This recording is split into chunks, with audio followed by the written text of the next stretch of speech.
ಕೊಲೆ ಕೇಸ್ನ ಆರೋಪಿ ನಟ ದರ್ಶನ್ಗೆ ಮತ್ತೆ ಸಂಕಷ್ಟ ಎದುರಾಗಿದೆ. ದರ್ಶನ್ ಸೇರಿದಂತೆ 7 ಆರೋಪಿಗಳ ವಿರುದ್ಧ ಸುಪ್ರೀಂ ಕೋರ್ಟ್ನಲ್ಲಿ ಈಗ ಮೇಲ್ಮನವಿಯನ್ನ ಪೊಲೀಸರು ಸಲ್ಲಿಕೆ ಮಾಡಿದ್ದಾರೆ. ಆ ಬಗ್ಗೆ ವರದಿ ಇದೆ, ನೋಡ್ಕೊಂಡು ಬನ್ನಿ.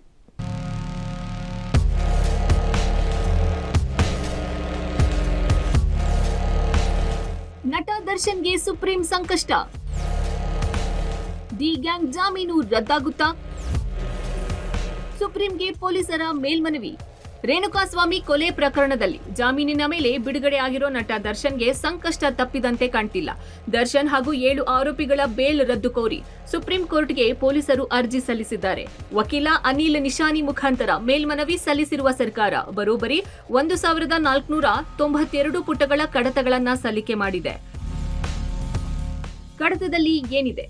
ಹೈಕೋರ್ಟ್ ಜಾಮೀನು ಆದೇಶ, ಕಾಮಾಕ್ಷಿಪಾಳ್ಯ ಠಾಣೆಯಲ್ಲಿ ದಾಖಲಾದ ಎಫ್ಐಆರ್ ಮತ್ತು ದೂರಿನ ಪ್ರತಿ, ಮರಣೋತ್ತರ ಪರೀಕ್ಷೆಯ ವರದಿ, ಆರೋಪಿಗಳ ಗ್ರೌಂಡ್ಸ್ ಆಫ್ ಅರೆಸ್ಟ್, ಕೋರ್ಟ್ಗೆ ಸಲ್ಲಿಸಿರುವ ಅಂತಿಮ ವರದಿಯ ತರ್ಜುಮೆ ಪ್ರತಿ, ಪ್ರತ್ಯಕ್ಷದರ್ಶಿಗಳ ಹೇಳಿಕೆಯ ತರ್ಜುಮೆ ಕಾಪಿ, ಪೋಸ್ಟ್ ಮಾರ್ಟಂ ವರದಿ, ಎಫ್ಎಸ್ಎಲ್ ರಿಪೋರ್ಟ್, ಸಿಡಿಆರ್ ಪಂಚನಾಮೆ ವರದಿ, ಆರೋಪಿಗಳ ಬಳಿ ವಶಪಡಿಸಿಕೊಂಡ ಡಿಜಿಟಲ್ ವಸ್ತುಗಳ ವಿಶ್ಲೇಷಣೆ ವರದಿ, ಸೆಷನ್ಸ್ ಕೋರ್ಟಿನಲ್ಲಿ ಜಾಮೀನು ಅರ್ಜಿ ವಜಾ ಆದೇಶ ಪ್ರತಿ, ದರ್ಶನ್ಗೆ ನೀಡಿದ್ದ ಮಧ್ಯಂತರ ಜಾಮೀನು ಆದೇಶ ಪ್ರತಿ, ಜೈಲಿನಿಂದ ದರ್ಶನ್ ಬಗ್ಗೆ ಸಲ್ಲಿಕೆಯಾದ ವೈದ್ಯಕೀಯ ವರದಿ, ಬಿಜಿಎಸ್ ಆಸ್ಪತ್ರೆ ವೈದ್ಯರ ರಿಪೋರ್ಟ್, ಹೀಗೆ 15 ಅಂಶಗಳಿಗೆ ಸಂಬಂಧಿಸಿ ಅರ್ಜಿ ಸಲ್ಲಿಸಿರುವ ಪ್ರಾಸಿಕ್ಯೂಷನ್ ಒಟ್ಟು 1492 ಪುಟಗಳ ಕಡತವನ್ನ ಸುಪ್ರೀಂ ಕೋರ್ಟ್ಗೆ ಸಲ್ಲಿಸಿದೆ. ರೇಣುಕಾಸ್ವಾಮಿ ಕೊಲೆ ಪ್ರಕರಣದಲ್ಲಿ ದರ್ಶನ್, ಪವಿತ್ರ ಗೌಡ ಸೇರಿದಂತೆ 7 ಮಂದಿಯ ಜಾಮೀನನ್ನು ರದ್ದು ಮಾಡಬೇಕು ಅನ್ನೋ ನಿಟ್ಟಿನಲ್ಲಿ ಸರ್ಕಾರ ಸುಪ್ರೀಂ ಕೋರ್ಟ್ಗೆ ಮೇಲ್ಮನವಿ ಅರ್ಜಿಯನ್ನು ಸಲ್ಲಿಕೆ ಮಾಡಿದೆ. ಈ ಅರ್ಜಿಯ ವಿಚಾರಣೆ ಇದೇ ತಿಂಗಳ 24ನೇ ತಾರೀಕು ಅಂದರೆ ಶುಕ್ರವಾರ ವಿಚಾರಣೆಗೆ ಬರಲಿದೆ.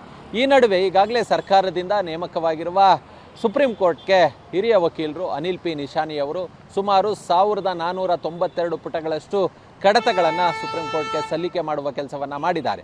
ಈ ಪ್ರಕರಣದಲ್ಲಿ ಮೊದಲು ಕಾಮಾಕ್ಷಿಪಾಳ್ಯದ ಎಫ್ಐಆರ್ ಇರ್ಬೋದು, ಅದಾದ ಬಳಿಕ ಇವರ ಅರೆಸ್ಟ್ ಪ್ರೊಸೀಜರ್ ಇರ್ಬೋದು, ಆ ಬಳಿಕ ಒಂದಷ್ಟು ಸಿಡಿಆರ್ ರಿಪೋರ್ಟ್ಗಳು, ಎಫ್ಎಸ್ಎಲ್ ರಿಪೋರ್ಟ್ಗಳು, ಪೋಸ್ಟ್ ಮಾರ್ಟಮ್ ರಿಪೋರ್ಟು, ಅದರ ಜೊತೆಗೆ ಲೋಯರ್ ಕೋರ್ಟು ಇವರ ಜಾಮೀನನ್ನು ತಿರಸ್ಕಾರ ಮಾಡಿರೋದಿರ್ಬೋದು, ಹೈಕೋರ್ಟ್ನ ಮಧ್ಯಂತರ ಜಾಮೀನಿನ ಅವಧಿ, ಆ ಬಳಿಕ ರೆಗ್ಯುಲರ್ ಜಾಮೀನು, ಹೀಗೆ ಹಲವಾರು ಕಡತಗಳು, ಸುಮಾರು 15 ಕಡತಗಳ ಉಳ್ಳಂತಹ 1492 ಪುಟಗಳಷ್ಟು ಸುದೀರ್ಘವಾದಂತಹ ಒಂದು ಕಡತಗಳನ್ನು ಈಗಾಗಲೇ ಸುಪ್ರೀಂ ಕೋರ್ಟ್ಗೆ ಸಲ್ಲಿಕೆ ಮಾಡಿದ್ದಾರೆ. ಈ ಅರ್ಜಿಯ ವಿಚಾರಣೆ ಇದೇ ಶುಕ್ರವಾರ ಸುಪ್ರೀಂ ಕೋರ್ಟ್ನಲ್ಲಿ ವಿಚಾರಣೆಗೆ ಬರಲಿದೆ.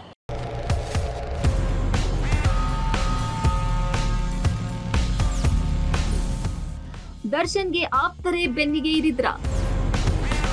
ಸಹೋದರ ದಿನಕರ್ ತೂಗುದೀಪ ಬೇಸರ.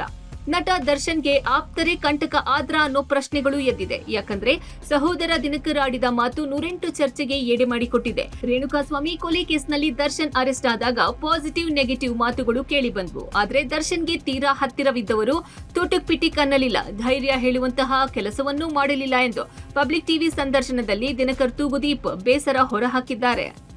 ಸೊ ಆರಂಭಿಕ ಹಂತದಲ್ಲಿ ದರ್ಶನಿಂದ ಸಪೋರ್ಟ್ ಪಡ್ಕೊಂಡು ಯಾರು ಕೂಡ ಲಾಸ್ಟಲ್ಲಿ ಬರ್ತಾನೆ ಇರಲಿಲ್ಲ. ಯಾರಾದರೂ ಕಮೆಂಟ್ ಕೇಳೋದಕ್ಕೆ ಹೋದ್ರೂ ಕೂಡ ರಿಯಾಕ್ಷನ್ ಕೊಡ್ತಿರಲಿಲ್ಲ, ಸೇಫ್ ಆಗ್ತಾ ಇದ್ರು ಅಥವಾ ಬರ್ತಿರಲಿಲ್ಲ ಹತ್ರಕ್ಕೆ. ಏನು ಅನಿಸ್ತಾ ಇತ್ತು ನೋಡಿದಾಗ? ಏನಿಲ್ಲ, ಅವ್ರು ಏನು ಅನ್ನೋದು ನಮ್ಗೆ ಅರ್ಥ ಆಯ್ತು ಅಷ್ಟೇ. ಈಗ ಒಂದು ಪರಿಸ್ಥಿತಿಲಿ ನಮ್ಮ ಜೊತೆಲಿ ಯಾರು ನಿಲ್ತಾರೆ, ಸುಖದಲ್ಲಿ ಎಲ್ಲರೂ ನಮ್ಮವ್ರೆ, ದುಃಖದಲ್ಲಿ ಯಾರು ಇರ್ತಾರೆ ಅನ್ನೋದೇ ತುಂಬಾ ಸ್ಟ್ರಾಂಗ್ ರಿಲೇಶನ್ಶಿಪ್ ಆಗೋದೇ ಅಲ್ಲಿ. ಸೊ ಅದು ಗೊತ್ತಾಯ್ತು, ಯಾರನ್ನ ಎಲ್ಲಿಡ್ಬೇಕು ನಾವು ಅನ್ನೋದು ನಮ್ಗೆ ಅರ್ಥ.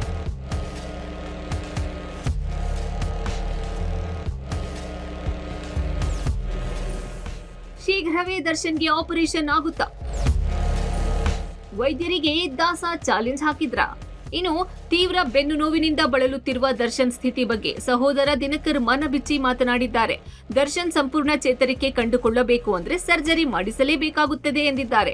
ದರ್ಶನ್ ಸುಧಾರಿಸಿಕೊಳ್ಳಬೇಕು ಅಂದ್ರೆ ಡಾಕ್ಟರ್ 2 ತಿಂಗಳು ಟೈಮ್ ಬೇಕು ಅಂದಿದ್ದಾರೆ. ಬರ್ಡೇ ಒಳಗೆ ರೆಡಿ ಆಗ್ತೀನಿ ಅಂತ ಡಾಕ್ಟರ್ಗೆ ದರ್ಶನ್ ಚಾಲೆಂಜ್ ಮಾಡಿದ್ದಾರೆ. ಆದರೆ ದರ್ಶನ್ಗೆ L4 L5 ಮೂಳೆ ಮಿಲಿಮೀಟರ್ ಜರುಗಿದೆ, ಅದನ್ನ ಆಪರೇಷನ್ ಮಾಡಲೇಬೇಕು ಅಂತ ದಿನಕರ್ ಹೇಳಿದ್ದಾರೆ. ಆಪರೇಷನ್ ಬೇಡ ಅಂತ ಅಂದಿದ್ದಾರೆ ಡಾಕ್ಟರು.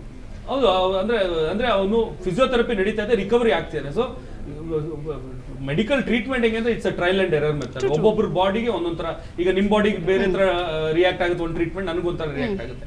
ಈಗ ಅವ್ರಿಗೂ ಗೊತ್ತಿಲ್ಲ ದರ್ಶನ್ ಬಾಡಿ ಹೆಂಗ್ ರಿಯಾಕ್ಟ್ ಆಗುತ್ತೆ ಅಂತ.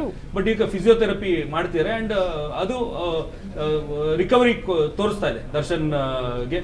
ಬಟ್ ಹೌದು, ದರ್ಶನ್ಗಾಗಿರೋ L4 L5 ಅದು ಒಂದಷ್ಟು ಮಿಲಿಮೀಟರ್ ಜರುಗಿದೆ, ಅದನ್ನ ಕಂಪ್ಲೀಟ್ ಫೈನಲ್ ಸೊಲ್ಯೂಷನ್ ಅದನ್ನ ಆಪರೇಷನ್ ಮಾಡ್ಲೇಬೇಕು. ಅಂದ್ರೆ ಅದಕ್ಕೊಂದು ಸಪೋರ್ಟ್ ಕೊಟ್ಟು ಆ ಜಾಗದಲ್ಲಿ ಕೂರಿಸ್ಬೇಕು. ಹಂಗ್ ಕೂರಿಸಿದ್ರೇನೆ ಅದು ಫೈನಲ್ ಅದೇನೆ ಆಪರೇಷನ್ ಮಾಡ್ಲೇಬೇಕು. ಬಟ್ ಫಿಸಿಯೋಥೆರಪಿಲಿ ಹೌದು ಅದರಿಂದ ಆಗೋ ಇಂಜುರಿಗಳು ಎಲ್ಲೋ ಅದರಿಂದ ಆಗೋ ನೋವುನ ಸ್ವಲ್ಪ ಕಮ್ಮಿ ಮಾಡ್ಕೊಂಡು ಹೋಗ್ತದೆ. ಈಗ ಅವ್ರು ಕಮ್ಮಿನೂ ಆಗಿದೆ. ಅತ್ತಿಗೆಯ ಸಂಕಷ್ಟ ಬಿಚ್ಚಿಟ್ಟ ದಿನಕರ್. ವಿಜಯಲಕ್ಷ್ಮಿ ಧೈರ್ಯವಂತೆ ಎಂದು ಹೊಗಳಿಕೆ. ಕೊಲೆ ಕೇಸಲ್ಲಿ ನಟ ದರ್ಶನ್ ಜೈಲು ಸೇರಿದ್ದಾಗ ಪತ್ನಿ ವಿಜಯಲಕ್ಷ್ಮಿ ಅನುಭವಿಸಿದ ಕಷ್ಟಗಳ ಬಗ್ಗೆ ದಿನಕರ್ ತೂಗುದೀಪ್ ವಿವರಿಸಿದ್ದಾರೆ. ಅತ್ತಿಗೆ ತುಂಬಾ ಧೈರ್ಯವಂತೆ ಅಂತ ಮೆಚ್ಚುಗೆ ವ್ಯಕ್ತಪಡಿಸಿದ್ದಾರೆ. ದರ್ಶನ್ ಜೈಲು ಸೇರಿದಾಗ ಸ್ವಲ್ಪವೂ ಎದೆಗುಂದದೆ ಎಲ್ಲ ಅಡೆತಡೆಗಳನ್ನ ಸಮರ್ಥವಾಗಿ ನಿಭಾಯಿಸಿದ್ರು. ಪರಪ್ಪನ ಅಗ್ರಹಾರ ಬಳ್ಳಾರಿ ಜೈಲಿನಲ್ಲಿ ಪತಿಯನ್ನು ಭೇಟಿ ಮಾಡಿ ಧೈರ್ಯ ತುಂಬುತ್ತಿದ್ದರು. ದರ್ಶನ್ ಆಚೆ ಬರೋಕೆ ವಿಜಯಲಕ್ಷ್ಮಿ ಅವರ ಧೈರ್ಯವೇ ಕಾರಣ ಅಂತ ಪಬ್ಲಿಕ್ ಟಿವಿ ಸಂದರ್ಶನದಲ್ಲಿ ದಿನಕರ್ ಸತ್ಯ ಬಿಚ್ಚಿಟ್ಟಿದ್ದಾರೆ.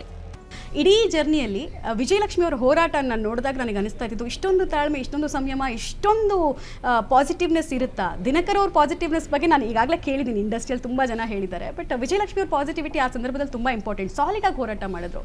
ಏನು ಅನ್ಸುತ್ತೆ ನಿಮ್ಗೆ ಅದನ್ನೆಲ್ಲ ನೋಡಿ? ಆ ಟೈಮಲ್ಲಿ ನಾನೇ ಸ್ವಲ್ಪ ನನ್ನ ಪಾಸಿಟಿವಿಟಿ ಎಲ್ಲ ಹಮ್ಕೋಗಿತ್ತು. ತುಂಬಾ ಟೆನ್ಸ್ ಆಗ್ಬಿಟ್ಟಿದ್ದೆ ನಾನು. ನಮ್ಮ ಅತ್ತಿಗೆನೇ ನನಗೆ ಜಾಸ್ತಿ ಧೈರ್ಯ ಕೊಟ್ಟಿದ್ದು.